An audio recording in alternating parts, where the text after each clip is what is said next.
Hello students, welcome to the second session for 12th standard science biology, dealing with the chapter number 1, reproduction in case of the various organisms. Well, up till now we have discussed very well about various things, that is the definition of reproduction, the two basic types of the reproduction, that is the asexual and the sexual mode of reproduction. In case of the asexual mode of reproduction, we have discussed very well about the various methods of reproduction in case of the plants, the various ways with which the plants use their various structures for the purpose of the reproduction. Moving on into the asexual mode of reproduction, we have discussed that there are three basic events in case of the sexual reproduction, that is the pre-fertilization, the fertilization and the post-fertilization. In case of the pre-fertilization, we have discussed about the gametogenesis, that is the process of formation of the gametes. Now today our main focus of attention is the gamete transfer. Now at the time of gametogenesis, the gametes have already been formed. Now in order to transfer the gametes, how the union of the male and the female gametes should take place so that the zygote will be forming. So that is the entire thing about the gamete transfer. That is the transfer of the male gametes to the site of the female gametes.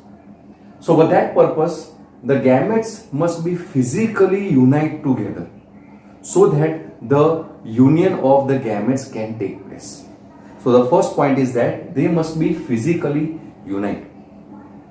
Furthermore, in relation to a majority of the organisms, the male gametes are mostly motile. Motile means they can easily move, and the female gametes are basically non-motile in nature.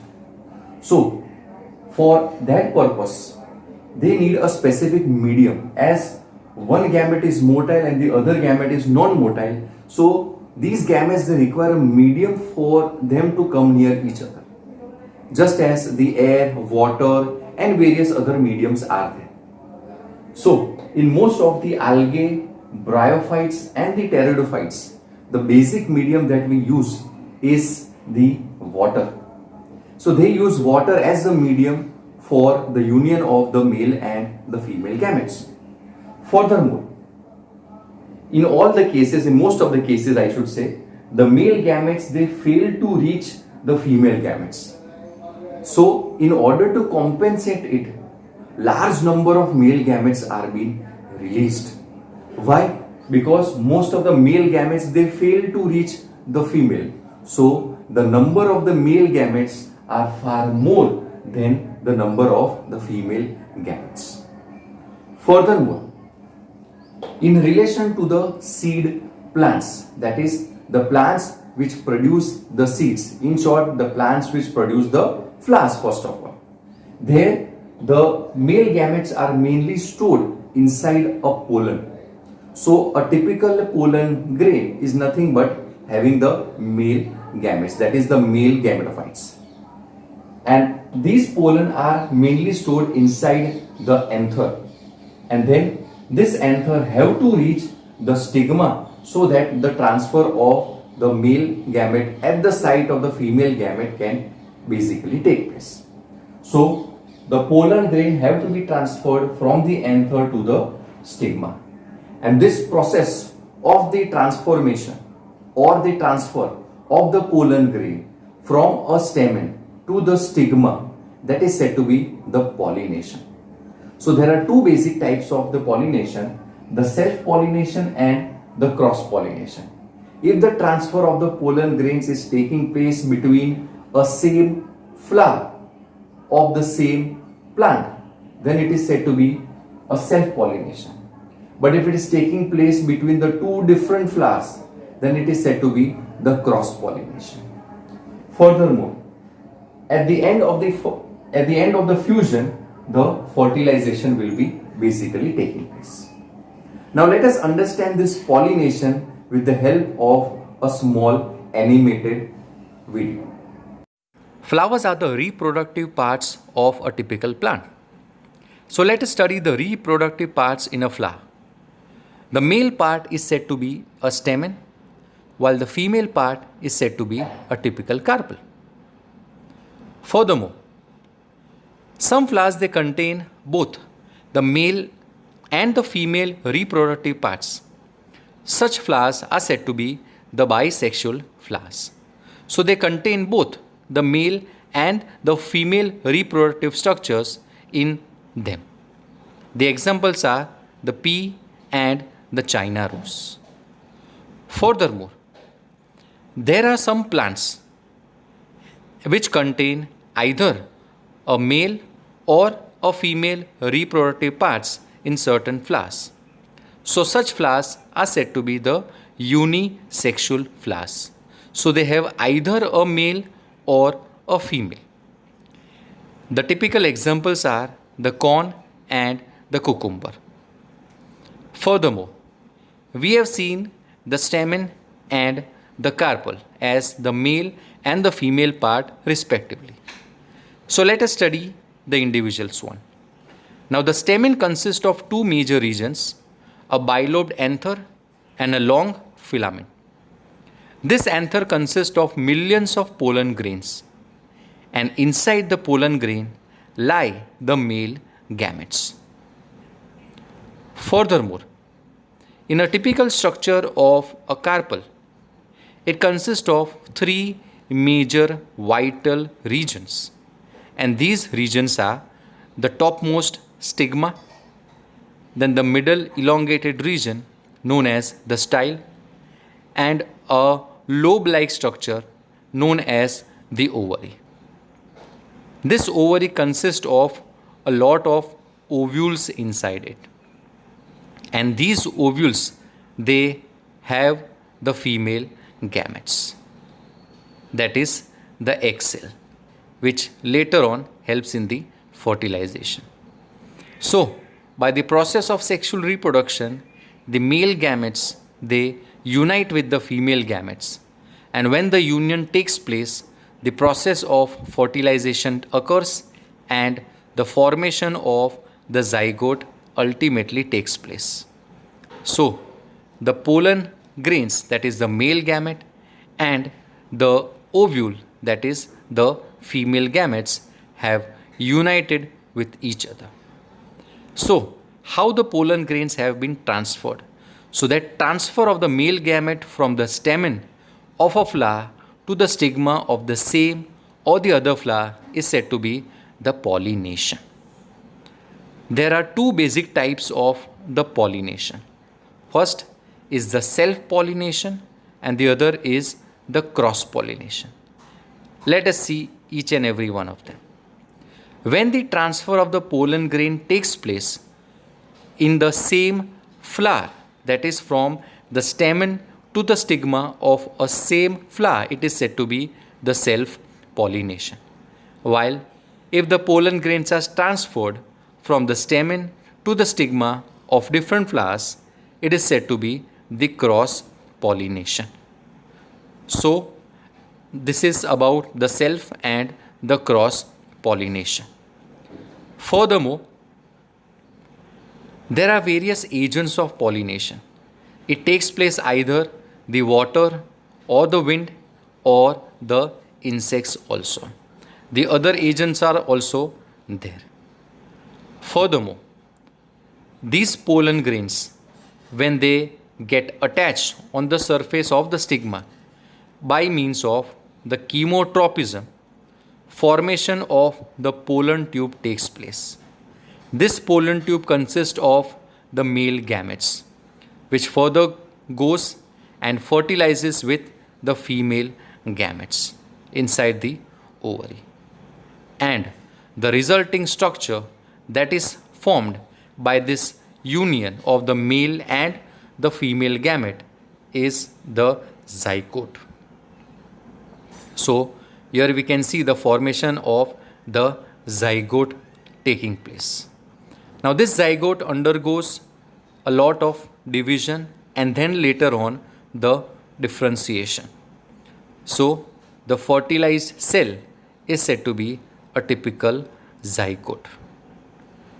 Now, this zygote undergoes division to form the embryo, having a lot of cells, and later on, the embryo grows into a typical seed. So, as the formation of the seed takes place, the sepals, the petals, and the other accessory walls they wither off, means they fall down. Only the pistil is left behind, and later on, the formation of the main structure takes place. That is a typical seed which is required, that is formed, having a typical embryo, and that embryo is nothing but a baby. Now let us proceed into the second stage for the sexual reproduction, that is the fertilization. Now this fertilization is basically the union of the male and the female gametes. So mainly it is the fusion of the gametes, and this process of the fusion of the gametes is said to be the syngamy, and the result of the syngamy is nothing but a zygote, which is formed by the union of the male and the female gametes. Furthermore, in case of certain rotifers, honeybees, some lizards, and in a bird, that is a turkey, there the female gives rise to the birth without the fertilization. So without the union of the male and the female gametes, the new individual is basically getting generated, and this process is said to be the parthenogenesis. So there fertilization does not take place. Furthermore, there are certain organisms where the fertilization takes place in certain mediums. So where the fertilization basically takes place. So in a majority of algae, fishes, and in case of the amphibians, water is considered to be the basic medium through which the union of the male and the female gametes mainly take place. And this process where the fusion takes place outside the body, that is said to be the external fertilization, as the fertilization is mainly taking place outside the body of an individual. Furthermore, during this type of fertilization, large number of gametes are produced. So the number of gametes that are produced is far more, so that the chances of the fusion are more. So the number of individuals that are created are far more. Now there is one disadvantage for this large number of the individuals, that is for the external fertilization. One disadvantage is there that a large number of individuals, they might be vulnerable to the predators. So in case of various organisms like the tortoise, if around, suppose the 200 eggs are being generated and a lot of individuals are being produced, so they can be vulnerable to the predators also. Furthermore, if the fertilization is taking place inside the body of a female, then it is said to be the internal fertilization. Especially in case of the higher organisms, that is in case of the plants, the bryophytes, the pteridophytes, and in case of the animals, that is the humans and various other mammals also. So the fertilization mainly takes place inside the body of the female. Now here the number of eggs that are basically generated, they might be less, but the number of the male gametes that are produced, they are far more in number. And here the chances of the survival are far more, because very less number of individuals are basically generated. Now let us proceed into the last event of the sexual reproduction, that is the post-fertilization events. Now here this event is mainly taking place after the formation of the zygote. So after the formation of the zygote, which events ultimately take place, that occurs in case of the post fertilization events. Now let us focus on it. Here the formation of the zygote, or I should say the events take place after the formation of the zygote. So let us focus on the zygote. Now zygote is formed universally in all the sexually reproducing organisms, and it is, in case of the external fertilization, it is mainly formed outside the body in case of the aquatic medium, and if it is formed in case of the internal fertilization, it is formed inside the body of an individual. Furthermore, the formation of the zygote depends on the life cycle and the environmental conditions also. As for example, in certain algae and fungi, a thick wall is formed around the zygote because of the environmental conditions which are not suitable. And whenever the environmental conditions will be suitable, the thick wall ultimately oozes out and the other events ultimately take place. And this zygote is therefore said to be a vital link for the next generation to be formed. Furthermore, in case of the events after the formation of the zygote, that is the embryogenesis, the process of the formation of the embryo is known as the embryogenesis. Now, from where this embryo formation mainly takes place? So, this embryo formation mainly takes place from the zygote. So, this zygote is transformed into embryo. Now, how it is transformed into embryo? So, there are certain processes by which this transformation ultimately takes place. These are, the zygote undergoes one kind of cell division known as the mitosis. And as the cells basically keep on dividing, these cells will be ultimately grouped together, and that grouping of the cells to form specific organs, that is said to be the cell differentiation. So the differentiation of the cells in order to form the tissues and then to the organs and then to the organ system, that is said to be the cell differentiation. Now, based on the formation of this zygote inside the body or outside the body, that is the development, if it is taking inside the body or outside the body, we have two basic types of the organisms. The first one is the oviparous and the second one is the viviparous. In case of the oviparous, we have the examples reptiles and the birds, and in case of the viviparous, we have the majority of the mammals. So in case of the oviparous organisms, here the eggs are mainly produced. So the organisms will be producing the eggs that are covered by a hard calcareous shell.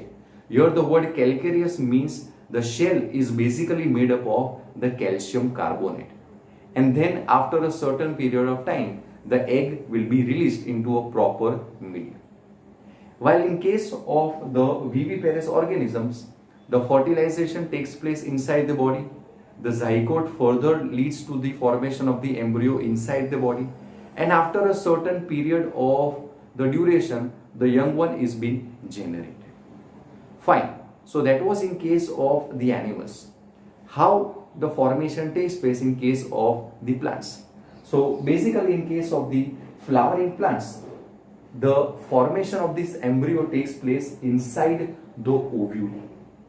Furthermore, during that time, the sepals, the petals and various other accessory organs, they are wither off. They are not required, so they will be falling down.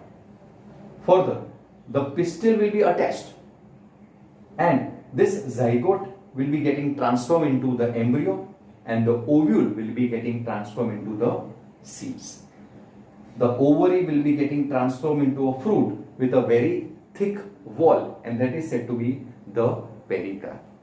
So that's all we have for this chapter, that is the reproduction in case of the organisms. So let us revise what we have done in this chapter.